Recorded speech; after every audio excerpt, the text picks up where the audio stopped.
We're living in a country that's accepted the unacceptable: mass shootings, political violence, and tragedy as background noise. It's as if we've grown numb to the shock, the heartbreak, and the outrage that should follow every senseless act.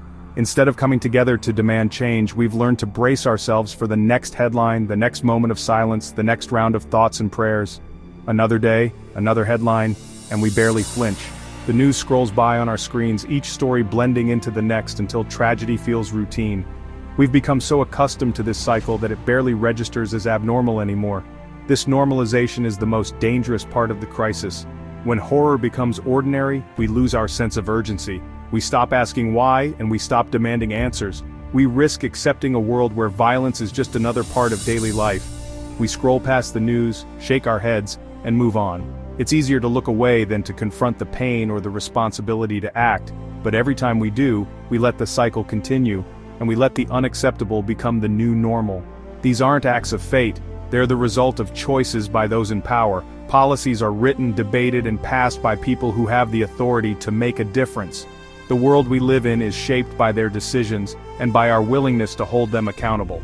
Every law that loosens gun restrictions, every piece of rhetoric that dehumanizes opponents, builds this violent reality. When leaders use fear and anger to divide us, they create an environment where violence can thrive. The choices they make ripple out into our communities, shaping the world our children inherit. We're not helpless, we're living in a house our leaders let fall apart. The cracks in our system are visible everywhere, from broken laws to broken trust. But just as a house can be repaired, so can our society, if we refuse to accept decay as destiny. In America, you can be killed in a grocery store, school, or place of worship. No space feels truly safe anymore. The places that should be sanctuaries, where we shop, learn, and pray, are now marked by fear and loss. Political figures are targeted with a frequency that was unthinkable a decade ago. The threats are no longer distant or rare, they're part of the daily reality for anyone who dares to lead or speak out. The assassination of Charlie Kirk is just the latest in a string of tragedies. Each loss is a reminder that violence is not confined to the margins. It strikes at the heart of our democracy, silencing voices and sowing fear. These are symptoms of a sickness in our politics, ignored or encouraged by those who could heal it. When leaders refuse to condemn violence, or worse, use it as a tool, they betray the trust we place in them. The danger is forgetting what normal should look like. Normal is families gathering without fear, children playing freely, and neighbors trusting one another. It's a society where safety is a right, not a privilege. A healthy democracy doesn't settle disagreements with violence. It relies on debate, compromise, and respect for every voice. We must remember that our differences are not a threat. They are the foundation of our strength. We must remember this is not normal, not inevitable, and not acceptable. We have the power to demand better, to refuse to let violence define us, and to insist on a future where tragedy is not routine. Rejecting this reality is the first step toward change. It means raising our voices, holding leaders accountable, and refusing to look away. It means believing that a safer, kinder world is possible, and working together to build it. We must decide, violence cannot be part of our daily routine. The new normal is not set in stone. It's up to us to reject it, to demand better, and to create a future where peace and safety are truly normal for everyone. After tragedy, you learn a lot by how people respond. The assassination of Charlie Kirk split the country. One side weaponized the tragedy, the other called for real solutions. Some rushed to blame, fueling division instead of seeking justice. Others saw the event as a symptom of a deeper problem and asked, how do we stop this from happening again? The path we choose, blame or solutions, will define our future. The choice is critical. Few things are more cynical in politics than the act of seizing on a tragedy, not to heal or unite, but to score points and deepen divides. In the aftermath of a national shock, when emotions are raw and the country is searching for answers, some see only opportunity. The impulse to use grief as a weapon for political gain is as old as politics itself, but it never feels less jarring. Instead of pausing for reflection or empathy, the machinery of blame grinds into motion almost immediately. After Kirk's assassination, Nancy Mace wasted no time in pointing fingers. Without offering evidence, she publicly blamed Democrats, injecting more fear and suspicion into an already tense atmosphere. Her words echoed across cable news and social media, amplifying outrage rather than understanding. Rather than calling for unity, a thorough investigation, or even a moment of silence, Mace's response was to assign blame. There was no appeal for calm, no acknowledgement of the pain felt by all sides, just a rush to cast the other side as the villain. This tactic is all too familiar in today's political climate. Frame your own side as the perpetual victim, and paint your opponents as the source of all danger. It's a strategy designed to harden loyalties and shut down dialogue. The focus shifts away from truth or real solutions. Instead, the goal becomes stoking grievance, keeping supporters angry and fearful, and ensuring that the cycle of outrage never ends. The hypocrisy is staggering. Politicians who excuse or downplay violence when it comes from their own ranks are often the first to condemn it when it serves their interests. This double standard only deepens public cynicism and mistrust.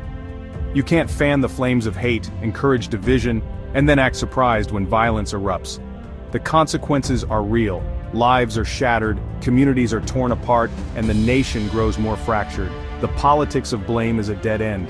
It creates a toxic loop of anger, paranoia, and escalating hostility, making it nearly impossible to find common ground or lasting solutions. True leadership requires self-reflection. Leaders must look in the mirror, confront their own role in fueling division, and resist the urge to simply point fingers at others. Mace's comments are not just a personal failing, they exemplify a broader strategy that profits from division, keeps the public angry, and ensures the cycle of blame and retaliation continues, election after election. In the end, this destructive approach offers nothing but more violence, more fear, and a democracy that grows weaker with every cycle of blame.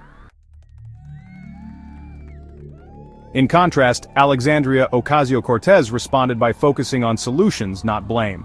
She called for common-sense gun control and highlighted the link between domestic violence and broader acts of violence. Her approach was data-driven, not partisan. AOC emphasized the need for leaders to tone down rhetoric and take responsibility for the climate they create. She called for multifaceted solutions: gun laws, mental health, domestic violence prevention, and accountability. This is real leadership, moving from blame to action. It's harder than finger-pointing, but it's the only way forward. Leaders like AOC are changing the conversation to what we do next. To understand today's crisis, look at the Trump administration's choices. It wasn't just rhetoric, it was policy. Teams fighting domestic terrorism were gutted. Experts were reassigned to immigration enforcement. As extremist groups grew, resources were diverted away from monitoring them. This left the nation vulnerable, allowing extremist ideologies to fester. The Capitol attack was the result of years of neglect. Weakening our defenses made everyone less safe, regardless of party. Ignoring domestic extremism fails to protect all Americans. The fire of violence doesn't care about political sides. Some leaders see the bigger picture, like Senator Chris Murphy. He warns that political violence threatens democracy itself, not just one party. When disagreements are settled with bullets, democracy crumbles. Violence replaces debate with fear, shrinking the pool of people willing to serve. Murphy calls out selective outrage. Condemning violence only when it targets your side is a recipe for disaster. A principled stand means condemning all violence, no matter the victim. Trump's rhetoric has normalized violence as a political tool. By excusing or celebrating violence, he's given permission to extremists. This is the ultimate threat to democracy. We ignore it at our peril. Selective outrage is a major barrier to ending political violence. When the victim is on our team, it's a tragedy. When it's the other side, excuses abound. This whataboutism lets us avoid confronting our own role in the climate of hate. After Kirk's assassination, many who ignored violence against Democrats suddenly cried foul. This isn't a principled stand, it's partisan opportunism. Both sides fall into this trap, reinforcing division and avoiding self-reflection. Every political assassination is an attack on democracy, regardless of party. You can't pick and choose which violence to condemn. Consistent, universal condemnation is the only way out. Until we agree on this, we're trapped in a cycle of blame and retribution. The stakes couldn't be higher. We're at a crossroads. Accept violence as normal or demand change. This moment asks us to look honestly at where we are and where we want to go as a nation. Every day, we're confronted with stories that test our resolve and challenge our values. The choices we make now will echo for generations. The tragedies we see are not destiny. They're the result of choices. choices made by individuals, communities, and those in power. We must recognize that the pain and loss we witness are not inevitable but the outcome of decisions that can be changed. The first step is to reject this as normal. We must refuse to let violence become just another headline, another statistic. It's time to say, enough is enough, and to believe that a safer, more compassionate society is possible. Change won't come from leaders invested in blame and division. Too often, those in power point fingers instead of offering solutions, deepening the divides that keep us apart. We cannot wait for them to act in our best interest. It must come from us, demanding real reforms and accountability. When we raise our voices together, we show that the will of the people is stronger than the inertia of the status quo. Insist on common-sense gun laws and proper funding to fight domestic terrorism. Advocate for policies that protect our communities and ensure that safety is a right, not a privilege. Hold leaders accountable for their words and reject those who profit from chaos. Demand transparency, honesty, and action from those who represent us. Reward solution-focused leaders. Reject those who stoke division. Support those who bring people together and work for the common good, not just their own interests. This is a fight for America's soul. Our identity as a nation is shaped by how we respond to these challenges, by our courage, our compassion, and our commitment to justice. Tolerating violence undermines our society. It erodes trust, weakens our communities, and leaves scars that last for years. We cannot afford to look away or accept this as the price of freedom. It's time to choose a future where disagreements are settled with ballots, not bullets. Let's use our voices, our votes, and our collective power to shape a better tomorrow. The cycle of violence can be broken, but only if we work together. When we unite across differences, we build resilience and hope for the next generation. We must demand better and be better.